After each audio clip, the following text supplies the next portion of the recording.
exciting volleyball action between collegiate rivals and contenders for the crown, the defending champions, De La Salle against Ateneo de Manila University.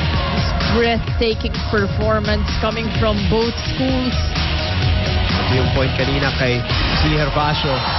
And back to live action. Etong si Gretchen Ho naman ang nakakuha ng puntos para sa Ateneo on a kill. Get the lead down to 2. She will run to the service area where she likes to take her time.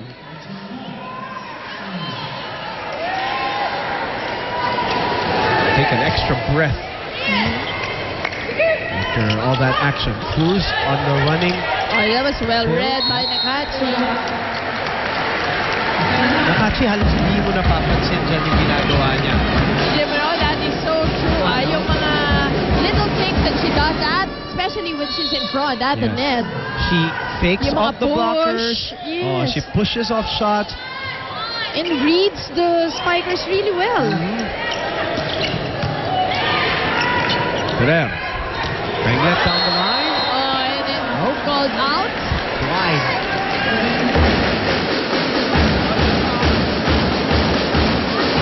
La Salle maintains this 2-point lead. They have their noses in front here in set number 3. 17 serving 15. And their captain serving.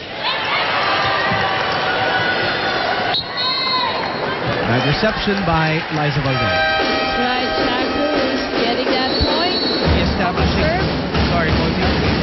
their biggest lead at 3.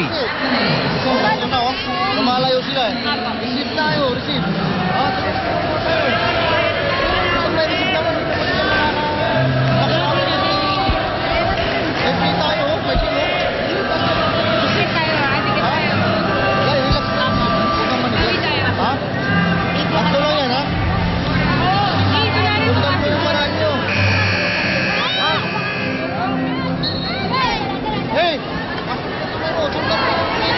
Of course, again, we repeat, Coach Roger Goreyev not here.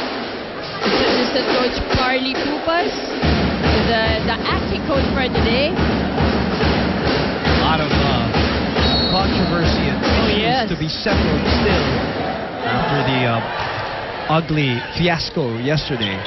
Just hope a lot of learnings also after that incident. And hindi yun ang importante. It's never repeated again. Ferrer opens up to Kainglet, cross court. There's a touch of the net. Morano says, wala. The referee says, yes.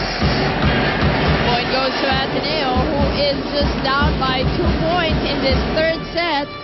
Both squads having 1 set apiece.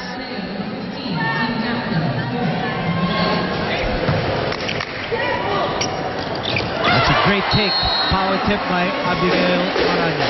Not to mention that great set coming from Esperanza. Layman's term, yan ang tawag namin na sibat. Sibat na set. Nasibatan. Ng Ateneo doon. 19-16. 19 serving 16. Over received and put away by Abigail Marano. This is the biggest lead now for La Salle.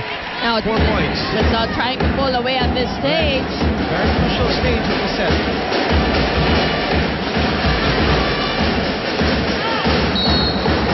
And it is Esperanza. Mica Esperanza serving. Good serve. Kainglet. Huling-huli ni Chuck Cruz. Camille Cruz this time off the block. Now they're pulling away. 5-point lead. The defending champions feeling good about themselves here as Ateneo calls a timeout. Walang dumarating kay Jimmy. Laban natin ang maigi. Ha? Ano? Guys, tara, ang hirap mag-set up. Di namin madala yung bola kay Jeff. Dati na natin pizza. Ang dami natin strikers. Tayo, tara. Hindi ka rin bola. Hard ball yan, ha? Back ball yan, diba kayo?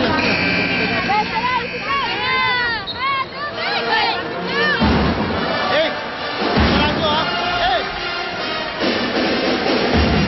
The pep squad of La Salle. That's all Larry. too familiar. Yeah. Larry cheering here at the arena, trying to rally the girls to give them a 2-1 lead. Needing just 4 points to close this set. It's really the first ball of Ateneo that's giving them the problem in this third set. No, it doesn't take a rocket scientist, really. Yep. They've said it in the timeouts, and you can see it. They're having problems getting the ball to the Ferrer, yes. Esperanza, matagal-tagal na itong nagsuserve. Better.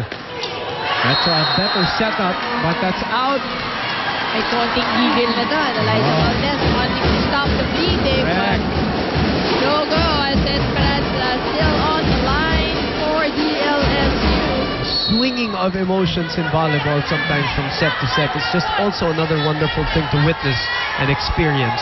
Sumasabay sa rally po. Correct. Yung laglagan ng intensity ng isa, yung akyat ng isa, yung laglag ng kumpiyansa ng isa, yung akyat ng isa. And even just the momentum swing in a set, in a set single itself, set. yeah, you're right. Ferrer, there's a bothered look in her face. But why not? They're staring at a 6-point lead. Maranyo sends it over. Ferrer resets. Valdez. That's the point. They would need a lot more of Eliza Valdez's point.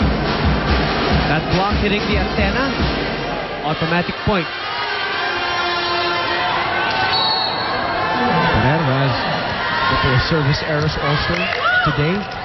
Running hit, Maranyo that's off the block. Nahuli yung block.